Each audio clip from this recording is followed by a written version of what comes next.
नमस्कार दोस्तों, मैं आपका प्रताप सिंह। हमारे चैनल में आपका बहुत बहुत स्वागत है। तो दोस्तों, आज हम लोग बात करने जा रहे हैं स्कैफोल्डिंग प्लैंक्स के बारे में। स्कैफोल्डिंग प्लैंक्स क्या होता है, वो कितने प्रकार के होते हैं, उनका स्टैंडर्ड साइज क्या होता है, और उसको जब भी हम लोग इंस्टॉल करते हैं, कंपोनेंट्स को इंस्टॉल करते हैं, लगाते हैं, तो उसमें हम लोग को क्या क्या देखना होता है, क्या क्या सावधानियाँ रखनी चाहिए, क्या क्या प्रिकॉशंस लेने चाहिए। तो चलिए दोस्तों, बात करेंगे। सबसे पहले स्कैफोल्डिंग प्लैंक्स होता क्या है। जब भी हम लोग स्कैफोल्डिंग बनाते हैं, नीचे soul plate, base plate, kicker lift, bracing, first lift जब भी हम लोग बनाना शुरू करते हैं, तो दोस्तों वहाँ पे जो हम लोग प्लेटफॉर्म बनाने के लिए जो कंपोनेंट्स को यूज़ करते हैं, उसी को हम लोग स्कैफोल्डिंग प्लैंक्स बोलते हैं। स्कैफोल्डिंग बोर्ड भी कहा जाता है। तो चलिए दोस्तों, बात करेंगे जो जनरली हमारे स्कैफोल्डिंग्स यूज़ होते हैं वो कितने प्रकार के होते हैं। तो सबसे पहले वुडन वाला, जो लकड़ी का वुडन प्लैंक्स। उसके बाद आता है एमएस स्टील का, जो स्टील मेटल से बना होता है, हमारा दूसरा प्रकार का वो होता है। तीसरा जो हमारा अल्युमिनियम का, जो अल्युमिनियम मेटल से बना होता है दोस्तों हमारे। तो दोस्तों, ये था हमारा जो जनरली यूज़ होने 3 प्रकार के स्कैफोल्डिंग प्लैंक्स। तो दोस्तों, आगे हम लोग बात करने जा रहे हैं जो हमारे स्कैफोल्डिंग प्लैंक्स का जो स्टैंडर्ड साइज है। वो हमारा स्टैंडर्ड साइज क्या है, 3 मीटर 900 इसका लेंथ रहता है, जैसे आप स्क्रीन पे देख सकते हो। 225 mm इसकी विड्थ रहती है और 38 mm इसका जो थिकनेस रहता है। दोस्तों, ये हमारा स्कैफोल्डिंग प्लैंक्स का स्टैंडर्ड साइज है। तो दोस्तों, आगे बढ़ेंगे, थोड़ा सा हम लोग साइज के बारे में डिस्कशन करेंगे। इसमें एक बहुत इंपॉर्टेंट चीज़ आपको ध्यान में रखना होता है। देखिए, 3.9 मतलब 3 मीटर 900, 3 मीटर 900 मतलब अप्रोक्सीमेटली 4 मीटर। हमारा जो एक स्टैटिक टावर है, हम लोग छोटा एक स्टैटिक टावर बनाते हैं, तो उसका हम मीडियम ड्यूटी के हिसाब से 1.8 मीटर बाय 1.8 मीटर ही रखते हैं। तो हमारा जो अभी मैंने साइज बताया स्कैफोल्डिंग प्लैंक का, वो कितना है, 3.9 मीटर मतलब कि 3 मीटर 900।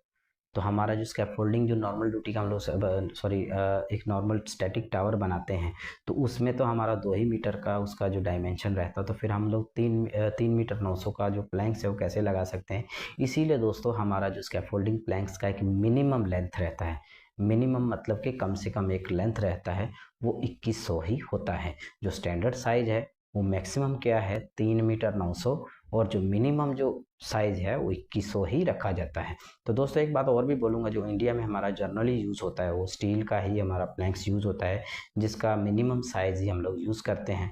मिनिमम साइज मतलब 2100, मतलब कि 2 मीटर 100 गुना, मतलब 2 मीटर 100 उसका लेंथ रहता है, 225 mm उसका विड्थ रहता है, और 38 mm उसका जो थिकनेस रहता है।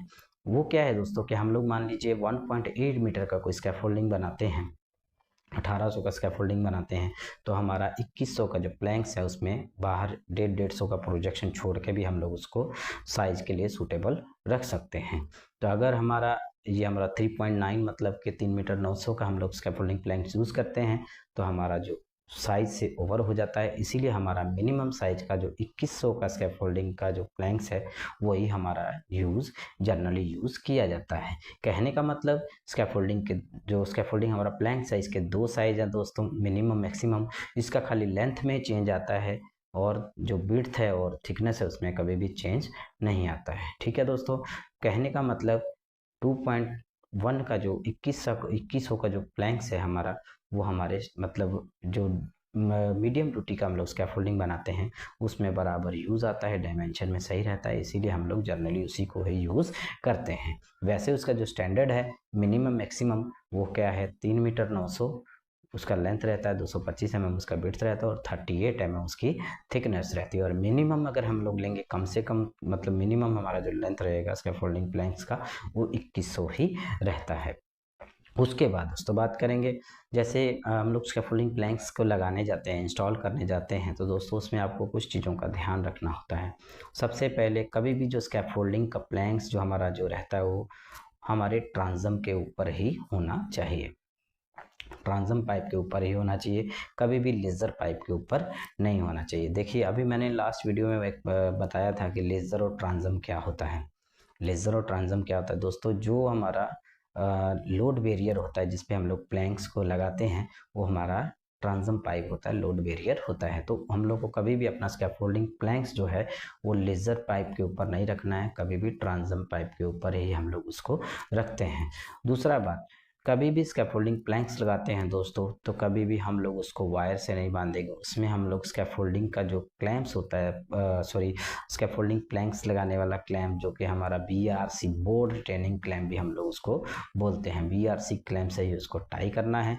और एक और भी बहुत बढ़िया चीज़ होती है दोस्तों, जो कभी भी हम लोग से पूछा जाता है कभी इंटरव्यू में या वैसे भी हम लोग उस चीज़ को ध्यान में रखना है कि हमारा जो स्कैफोल्डिंग का प्लेटफॉर्म जब बन जाता है, स्कैफोल्डिंग प्लैंक्स हम लोग लगा देते हैं, तो उसमें जो मिनिमम हम लोग गैप कितना छोड़ सकते हैं।